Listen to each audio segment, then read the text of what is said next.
పప్పులు చేసే విధానం.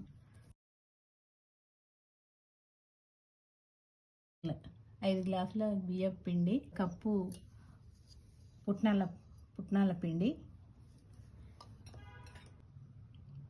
1.5 స్పూన్ కారము, 1.5 స్పూను ఉప్పు, 2 స్పూన్లు, దీంతో 2 స్పూన్లు నువ్వులు, 1.5 స్పూన్ జీలకర్ర,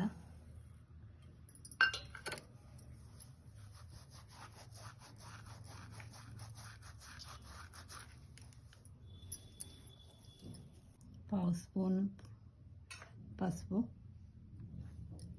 1 స్పూన్ అల్లం ఎల్లిగడ్డ పేస్టు, శనగపప్పు, కొత్తిమీర, పుదీనా, ఉల్లికోగు, కలిమాకు ఇవన్నీ కలిపి పేస్ట్ చేసుకున్న తర్వాత ఇందులో కలుపుకోవాలి.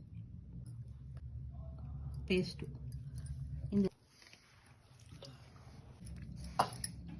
వాటర్ పోసి పిండిని మంచిగా గట్టిగా కలుపుకోవాలి. ఇలా కలుపుకోవాలి. పిండిని అప్పాలు ఒత్తుకుందాం.